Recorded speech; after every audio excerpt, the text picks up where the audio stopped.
Assalamualaikum dan hai. Nama saya Muhammad Zaim Haikal bin Muhammad Zalani. Nombor matrik saya 2021125 183. Assalamualaikum warahmatullahi wabarakatuh. Nama diberi Nur Akilah Fatikah binti Nordin dan nombor student pelajar saya adalah 2020895186. Assalamualaikum. Nama saya Muhammad Ishraq bin Osman dan nombor matrik saya ialah 2021124709. Nama saya Nur Ahmad Amalin Balkis binti Hazim. Kad matrik saya bernombor 2021109361. Kumpulan kami akan membentangkan perihal Yayasan Pembangunan Ekonomi Islam Malaysia atau singkatannya adalah YAPIM. Kerajaan Persekutuan telah menubuhkan Yayasan Pembangunan Ekonomi Islam Malaysia YAPIM pada 13 Oktober 1976 dan ia diasaskan di bawah Akta Pemegang Amanah 1952. Perdana Menteri ketika itu ialah Tun Dr. Mahathir bin Mohamad telah melancarkan semula YAPIM pada 20 Julai 1984 untuk memaksimumkan potensi dan peningkatan peranan YAPIM pada ketika itu. YAPIM sebagai sebuah institusi yang membiayai kewangannya sendiri dan institusi pembangunan sosioekonomi ummah, maka untuk terus kekal relevan dalam menyantuni masyarakat serta terus mempertingkatkan kesejahteraan ummah dengan terus mempamerkan keprihatinan yang tinggi ke arah memperkukuhkan usaha dan merealisasikan pembangunan dan mensejahterakan ummah dengan pelaksanaan 3 inisiatif utama iaitu kebajikan, sosioekonomi dan keusahawanan. Objektif YAPIM adalah meringankan bebanan keluarga yang berpendapatan rendah atau kumpulan B40 dalam menangani aspek kebajikan dan pendidikan anak-anak, khususnya untuk memulakan sesi persekolahan dan persediaan kemasukan ke Institut Pengajian Tinggi IPT, melengkapi usaha pelbagai pihak khususnya agensi kerajaan yang berkaitan, institusi masyarakat dan keluarga dalam menyantuni anak-anak dan pelajar terbabit. Telefon kepada masyarakat untuk menyumbang kepada YAPIM bagi tujuan pendidikan dalam kalangan anak-anak keluarga kumpulan B40. Selain itu, YAPIM diletak di bawah YB Menteri di Jabatan Perdana Menteri untuk memantau perjalanan YAPIM. Maka YAPIM ini ditadbir di bawah tanggungjawab Menteri Hal Ehwal Islam. Antara program teras yang dianjurkan YAPIM adalah program mikrokredit Ar-Rahnum atau sistem pajak gadai Islam yang membantu golongan peniaga kecil-kecilan dari segi aliran tunai, program membangun ilmu pengurusan Islami yang merangkumi projek penterjemahan buku-buku Arab ke bahasa Melayu dan program kecemerlangan komuniti yang termasuk usaha membantu anak yatim dan fakir miskin. 3 program teras lain adalah membangun institusi Islam yang merangkumi pembinaan masjid-masjid dan surau-surau untuk kegunaan komuniti setempat, serta program pembangunan tanah wakaf dan pemangkin, iaitu program membangun masa bencana alam.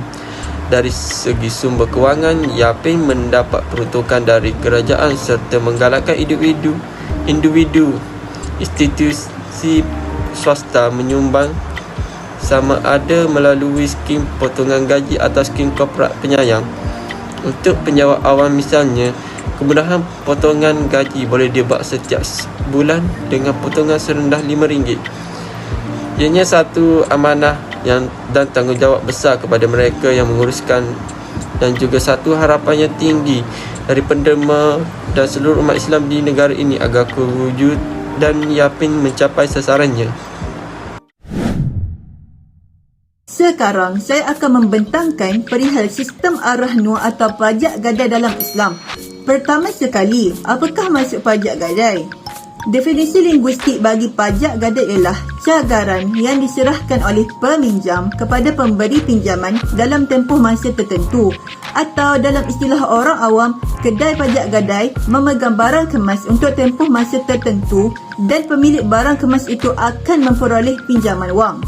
Sekiranya pemilik barang kemas tersebut ingin melepaskan semula barang kemas miliknya, dia perlu membayar pinjaman dan faedah pinjaman iaitu interest untuk mendapatkan semula barang kemas tersebut.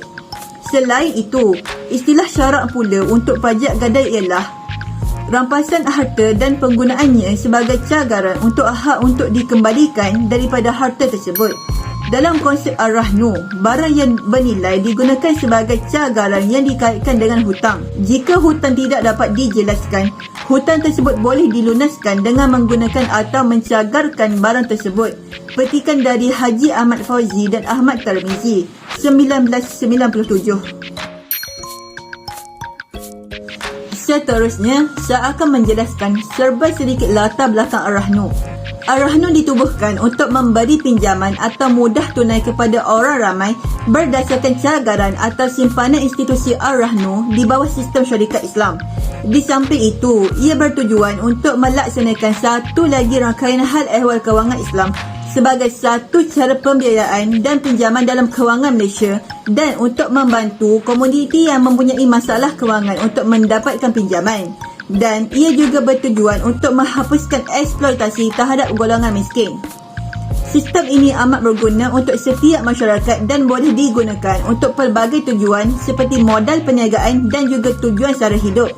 Misalnya, operasi skim Ar-Rahnu yang disediakan oleh Bank Rakyat yang dikenali sebagai Ar-Rahnu Exchange dibuat berdasarkan konsep Al-Qard Al-Hasan, iaitu tidak mengenakan bunga ke atas pinjaman.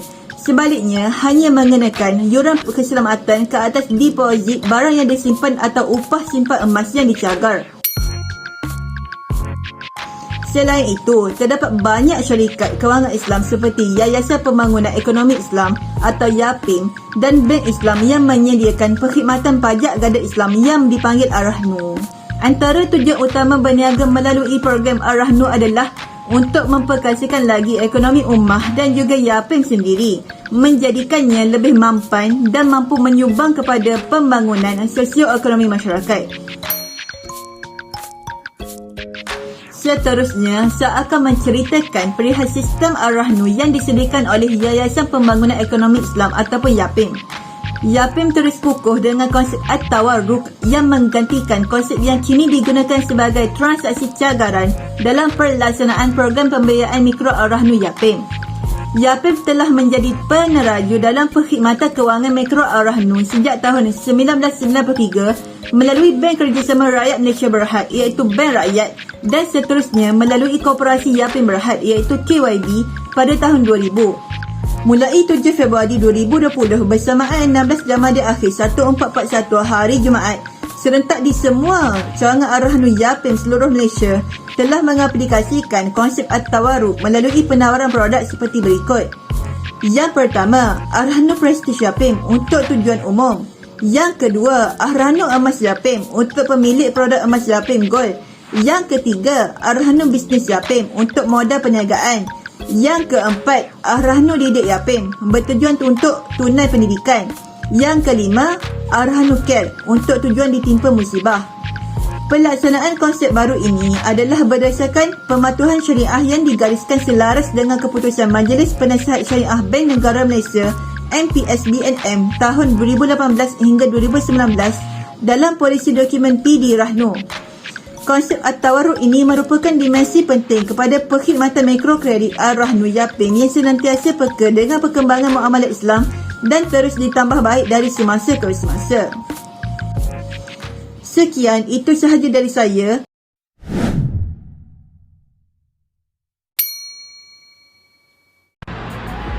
Tujuan yang ingin dicapai oleh YAPIM adalah mengenangani persoalan masyarakat secara realistik, bersepadu, strategik dan profesional melalui usaha meningkatkan taraf sosial ekonomi tradisi keilmuan, memantapkan kebajikan ummah dan membangunkan institusi Islam demi kepentingan pembangunan ummah.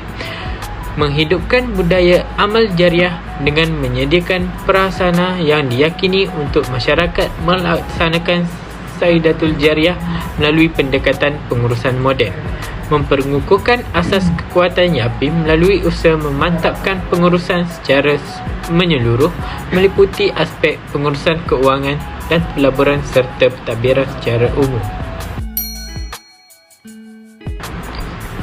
YAPIM sebagai sebuah lembaga yang bergerak dalam bidang keuangan yang memiliki tujuan untuk menggerakkan masyarakat dalam menyempurnakan tanggungjawab sosial dan berlandaskan pada ajaran dan syariah Islam.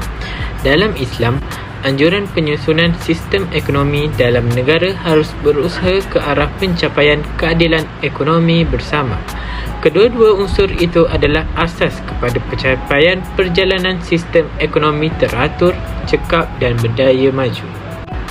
Selanjutnya, dalam rangka mewujudkan cita-cita keadilan sosial ekonomi, Islam secara tegasnya mengecam konsentrasi aset kekayaan pada sekelompok tertentu dan menawarkan konsep zakat, infakah, sedekah, wakaf dan institusi lain seperti pajak, izyah, dabriyah dan sebagainya. Konsep keadilan sosial ekonomi yang diajarkan Islam menginginkan adanya pemadapan secara profesional. Dalam tata ini dapat pula dikatakan bahawa ekonomi Islam adalah ekonomi yang dilandaskan pada kebersamaan, sehingga menimbulkan anggapan sebahagian masyarakat yang menyatakan bahawa prinsip keadilan sosial ekonomi Islam mempunyai kemiripan dalam sistem sosialisme. Bahkan, yang ada pendapat yang menyatakan bahawa sistem sosialisme itu jika ditambahkan dan dimasukkan unsur-unsur Islam ke dalamnya, maka ia menjadi Islami. Hal ini didasarkan semangat pertentangan terhadap pemilikan individu. Sedangkan dalam ekonomi Islam, penegakan keadilan sosial ekonomi dilandaskan oleh rasa persaudaraan ukhuwah, saling mencintai, bahu-membahu dan saling tolong-menolongi antara baik dan miskin. YAPIM telah melaksanakan asas-asas dalam perekonomian Islam untuk mewujudkan visi, misi, tujuan dan falsafah perlembagaan dalam membangunkan dan mengembangkan ekonomi Islam khususnya di Malaysia. Penawaran produk baharu berorientasikan keperluan dan kebajikan semasa pelanggan. YAPIM mempunyai jabatan khas yang bertanggungjawab dalam membangunkan perniagaan dan pemasaran termasuk produk dan perkhidmatan RANU. Jabatan ini berperanan untuk menilai dan mengkaji cadangan produk yang ingin ditawarkan kepada pelanggan dari semasa ke semasa. Penawaran produk dan perkhidmatan yang berorientasikan keperluan dan kebajikan semasa pelanggan adalah kepentingan dalam usaha meningkatkan kesedaran dan menarik lebih ramai masyarakat untuk memilih gadaian yang patuh syariah. Menurut Azil Abdul Razak, aspek kebajikan merupakan satu kelebihan yang ada pada institusi RANU bagi membantu masyarakat terutama yang berpendapatan rendah dan golongan yang memerlukan. Di samping itu, kadar upah setiap produk yang ditawarkan oleh YAPIM adalah lebih rendah kerana menggunakan konsep takrib. Caj tawarruk ditanggung sepenuhnya oleh pihak RANU YAPIM, menjadikan tiada caj tambahan yang dikenakan kepada pelanggan. Selain itu, menurut Hasnuddin Amin dan Samsiah Yahya, mendapati kos upah simpanan yang rendah menjadi penyebab utama gadaian memilih RANU.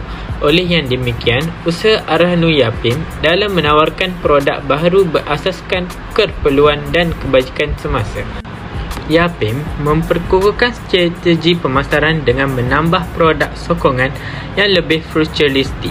Strategi memasarkan memainkan peranan penting dalam menentukan kejayaan sesuatu produk baharu yang ditawarkan. Menurut kajian yang telah dijalankan oleh Muhammad Yahya Hussein, mendapati bahawa wujud hubungan antara pemilihan produk gadaian Islam dan keberkesanan strategi campuran pemasaran yang dilaksanakan oleh RANU YAPIM. Elemen pemasaran campuran seperti produk, harga, tempat dan promosi adalah antara asas yang menyumbang kepada kejayaan sesebuah perniagaan seperti RANU. Selain daripada produk asas yang ditawarkan, Ar-Rahnu Yapim juga telah menawarkan produk yang perkhidmatan sokongan yang lain seperti iProtect Takaful, akaun emas, Yapim dan jual beli emas. Produk sokongan ini mempunyai pelanggan yang tersendiri dengan pelbagai keistimewaan sebagai penghargaan kepada pelanggan yang berurusan dengan Ar-Rahnu Yapim. Hasil dari urus niaga produk sokongan ini mampu memberi nilai tambah kepada pendapatan Ar-Rahnu Yapim. Sejarah pengurusan Baitul Mal dalam ekonomi Islam. Baitul Mal ialah perkataan Arab yang berasal daripada dua mengikut bahasa iaitu Al-Bait dan Al-Mal. Bermaksud rumah dan harta atau ringkasannya rumah harta. Menurut lisan Al-Arab, ia bermaksud rumah yang menerima sesuatu dan menyimpannya untuk diedarkan. Malah, Baitul Mal ialah sebuah institusi keuangan harta dalam Islam. Ini kerana ia melibatkan pelbagai sumber pendapatan seperti zakat, harta, wakaf, cukai dan lain-lain yang melibatkan kutipan dan penggunaannya untuk kepentingan masyarakat dan negara. Pada awal penubuhan kerajaan Islam, Rasulullah SAW, istilah Baitul Mal tidak wujud secara rasmi kerana usaha pada peringkat ini lebih tertumpu kepada mesej dan menyebarkan Islam. Oleh itu, harta terkumpul tidak boleh dibiarkan lama kerana diagihkan kepada fakir miskin tanpa menunggu lama. Namun, pada zaman Rasulullah di Madinah, baginda telah menggubal model pentadbiran mengikut keadaan semasa iaitu pembentukan institusi keuangan tidak formal untuk menjadikan masjid sebagai pusat pentadbiran, pengurusan ibadah dan urusan kemasyarakatan. Keadaan ini berterusan sehingga zaman pemerintahan Khalifah Abu Bakar As-Siddiq dan semakin menjadi-jadi pada zaman Sayyidina Umar Al-Khattab. Apabila perluasan wilayah-wilayah baru ini di bawah kekuasaannya membawa banyak perubahan yang perlu ditangani dengan bijak, maka pada masa ini harta yang diperolehi digunakan untuk membayar pekerja dan membiayai perbelanjaan negara, dan pembangunan ekonomi Khalifah Umar Al-Khattab adalah orang yang pertama yang menubuhkan Baitul Mal atau perbendaharaan negara. Baitul Mal menerima sumber keuangan daripada zakat, harta rampasan, cukai perlindungan, cukai tanah, cukai perniagaan dan harta pusaka tanpa waris. Oleh itu, institusi Baitul Mal di Malaysia telah diwujudkan dan dikendalikan oleh Yayasan Pembangunan Ekonomi Islam Malaysia atau Yayasan Yapim. Menjadi institusi ekonomi Islam pertama yang ditubuhkan di Malaysia. Yayasan itu ditubuhkan pada Oktober 1976 dan telah diubah suai, disusun semula dan dirasmikan oleh Perdana Menteri kita iaitu Tun Dr. Mahathir bin Mohamad pada 20 Julai 1984. Ia ditubuhkan untuk meningkatkan kesedaran dan menggalakkan kemurahan hati untuk mengumpul sumber ekonomi daripada masyarakat khususnya dalam bentuk keuntungan. Dana yang dikumpul daripada pelbagai kutipan masyarakat akan digunakan untuk mendermakan aset dan hasilnya akan digunakan untuk aktiviti ekonomi untuk membangunkan ummah, seterusnya memajukan syariah Islam di negara. Peranan pengurusan Baitul Mal menyelaraskan masalah kemiskinan iaitu Baitul Mal merupakan salah satu sumber keuangan bagi golongan yang kurang berkemampuan. Semua sumber pendapatan negara adalah hak ummah dan pendapatan ini tidak boleh dibelanjakan kecuali untuk keperluan awam dan kepentingan mereka. Oleh itu, semua saluran pembelanjaan dan semua pendapatan di negara Islam diatur dengan baik. Selain itu, terdapat banyak saluran penggunaan, tetapi di sini saya ingin menekankan masalah kemiskinan dan miskin. Zakat dan sedekah sebahagian daripada harta kepada fakir miskin. Mereka memerlukan bantuan yang mencukupi dalam kehidupan seharian.